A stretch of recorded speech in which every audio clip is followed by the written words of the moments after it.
पूर्व deputy CM ने संगीत शिरोमणि स्वामी हरिदास सम्मेलन में की शिरकत। कार्यक्रम में बांसुरी वादक एवं शास्त्रीय संगीत कलाकारों ने बांधा समा। स्वामी हरिदास संगीत सम्मेलन एवं स्वामी हरिदास कला रत्न सम्मान समारोह के द्वितीय दिन के कार्यक्रम का शुभारंभ प्रदेश के उप मुख्यमंत्री दिनेश शर्मा, विधायक पूर्ण प्रकाश, मेघश्याम सिंह और महापौर विनोद अग्रवाल ने स्वामी श्री हरिदास के चित्रपट के समक्ष दीप प्रज्वलित कर किया। पूर्व डिप्टी सीएम दिनेश शर्मा ने कहा कि संगीत शिरोमणि स्वामी हरिदास संगीत जगत के एक सूर्य के समान है। उन्होंने भारतीय शास्त्रीय संगीत को नया आयाम दिया। प्राचीन भारतीय शास्त्रीय संगीत को बढ़ावा देने के लिए ऐसे कार्यक्रमों का आयोजन होते रहना चाहिए और कहा कि श्री कृष्ण की नगरी में आकर वह हर बार अपने आप को गौरवान्वित और सौभाग्यशाली अनुभव करते हैं। पूज्य अतुल कृष्ण शास्त्री जी के स्थान पर आज उनके सुपुत्र श्री करण कृष्ण गोस्वामी जी के द्वारा श्री हरिदास संगीत सम्मेलन का आयोजन किया गया था और उसमें आने का मुझे सौभाग्य प्राप्त हुआ। मैं समझता हूँ कि भारतीय संस्कृत और शास्त्रीय संगीत का अनुपम स्वरूप यहाँ मुझे देखने को मिला है। ये शास्त्रीय परिवार मैं समझता हूँ कि मथुरा की, वृंदावन की और श्री कृष्ण की लीलाओं का के साथ साथ श्री हरिदास जी की संगीत क्षमता को यहाँ पर बचाए हुए हैं और इस प्रकार के आयोजन हमारी परंपराओं का पुनर्जागरण है। और मैं समझता हूँ कि जो आने वाले भक्तगण हैं वो इसका आनंद उठाते हैं।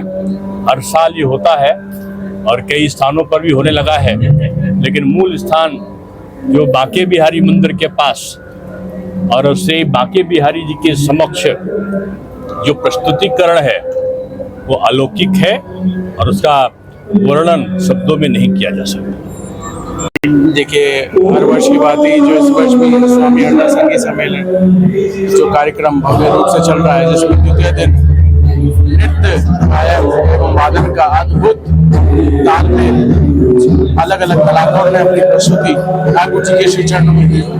इसमें सभी संत समाज वासियों का आशीर्वाद रहा एवं हमारे पूर्व उप मुख्यमंत्री दिनेश शर्मा जी का आगमन हुआ और दीप प्रज्वलन का कार्यक्रम शुरू हुआ, जिसमें उन्होंने पूरा बहुत ही बोला कि ये कार्यक्रम एक गाँव के लिए एक नई सोच है जो हम आजकल बॉलीवुड और बाहर के संगीतों को इतना प्रिय कर रहे हैं, पर हम अपनी धरोहर को भूलते जा रहे हैं, तो वो ना भूलना है।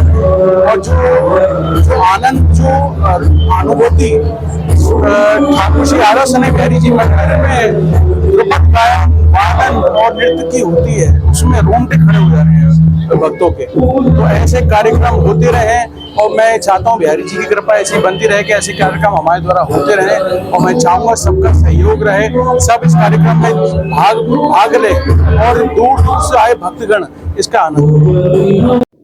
राधे राधे, मेरा नाम विधि शर्मा है और आज पूज्य अतुल जी के सानिध्य में ये जो समारोह इतने सालों से हो रहा है, इसमें मेरी कई बार प्रस्तुति करने का मुझे सौभाग्य मिला है। बहुत आशीर्वाद, बहुत कृपा रही है ठाकुर जी की।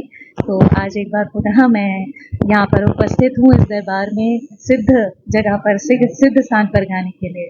जी, कान्हा की नगरी है। कान्हा की नगरी में आज किस तरीके से स्वामी हरिदास जी के प्रकट उत्सव पे अपनी प्रस्तुति पेश करेंगे, क्या प्रस्तुति होगी? मैं कुछ शास्त्रीय उपशास्त्रीय भजन प्रस्तुत करूंगी और जैसा कि श्री नारायण ने स्वयं कहा है कि जो भक्त भजन गाता है मेरा, मैं उसके हृदय में विराजमान रहता हूँ। तो रागदारी का तो मुझे मालूम नहीं, मैं पूरी प्रयास करूंगी कि अनुराग से गाऊं, पूरे अनुराग से, जैसे स्वामी हरिदास जी ने अपने अनुराग से, अपने प्रेम से बिहारी जी को प्रकट किया। तो उन्हीं को प्रेरणा स्तोत्र मानकर मैं आज कोशिश करूंगी कि मैं कुछ सुना सकूं ठाकुर जी को। मैं कुछ अष्टछाप कवियों की रचना गाऊंगी और उसमें जैसे परमानंद दास जी की, कुंभन दास जी की।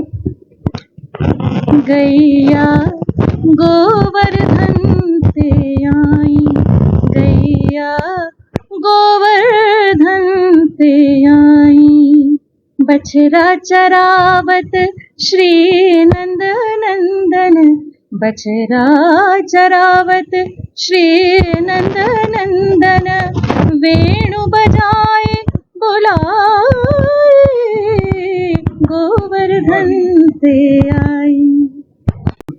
मेरा नाम प्रशांत मलिक है। आज हरदास संगीत समारोह में हैं, किस तरीके से समय बांधेंगे? ये वृंदावन स्वामी हरदास जी की नगरी है और हमारे पूजनीय दादाजी पंडित विदुर मलिक जी लगभग 22 वर्षों तक इस सुंदर नगरी वृंदावन में ध्रुपद की सेवा देते आए और अनेकों शिष्य तैयार किए। हमें बहुत खुशी है हम दोनों भाइयों को कि आज इस इतने पावन अवसर पर इतने सुंदर फेस्टिवल में हम दोनों भाइयों को ध्रुपद गायन का मौका मिला है। इसके लिए आभार समिति के सभी लोगों को, महंत जी का। हम दोनों भाई कोशिश करेंगे कि स्वामी हरदास जी की लिखी हुई कुछ रचनाएं, केलीमाल पद, कुछ उसको ध्रुपद में जो हमारे दादाजी ने कंपोज किया था लगभग 60 साल पहले, 70 साल पहले, उन पदों को हम कोशिश करेंगे कि आज दर्शकों के साथ साझा कर सके, क्योंकि ध्रुपद संगीत एक भक्ति संगीत से भी जुड़ा हुआ संगीत है और अध्यात्म से जुड़ा हुआ संगीत है, मंदिरों से आई हुई परंपरा है। यही एक संगीत है जो मंदिरों से निकली हुई संगीत की परंपरा है। तो हम कोशिश करेंगे कि जितने भी रसिक जन हैं वृंदावन के, उनको अपने संगीत से कुछ थोड़ा रसास्वादन करा सकें और कुछ रागों में कुछ पद सुनाएं हरिदास जी के। अजय प्रसन्ना, प्रणाम करता हूं सभी को। आज हरदास संगीत समारोह का दूसरा दिन है जी, वृंदावन में शिरकत की, किस तरीके से आज समय बांधेंगे? यहाँ समा बांधने के लिए यहाँ तो हाजिरी लगाते हैं और यहाँ प्रभु के आगे सिर्फ अपने संगीत को थोड़ा सा हम रखना चाहते हैं, क्योंकि उनका संगीत इतना बड़ा होता है, उनका इतना बड़ा संगीत, और भगवान के आगे तो हम बहुत छोटे हैं। तो हम सिर्फ अपनी हाजिरी लगाते हैं और रागों से और कुछ उनके प्रिय भजनों से कुछ हम अपनी सेवा प्रस्तुत करेंगे। और इस नगरी में जैसे ही मैं आज एंटर किया, मैं अपना अनुभव बताता हूँ कि मुझे बांसुरी सुनाई देने लगी, क्योंकि मैं बांसुरी वादक हूँ। मुझे बांसुरी सुनाई देना ही मुझे लगा कि आज जो धुन मैंने सुनी है वही आज बजाऊंगा। मैं बताऊंगा नहीं कि मैं क्या बजाऊंगा, क्योंकि वो सीक्रेट है। Rajiv Academy for Technology and Management, 7th rank of MBA by AKTU. Assured placements among top-notch global companies, regular workshops, training programs, seminars and guest lectures, frequent industrial visits for practical exposure, systematic and well-structured training classes to enhance communication, life skills, technical and aptitude skills, a lively campus life, cultural and sports events and extracurricular activities, highly qualified faculty members, multimedia classrooms and state-of-the-art AC infrastructure amidst lush green and enthralling ambience.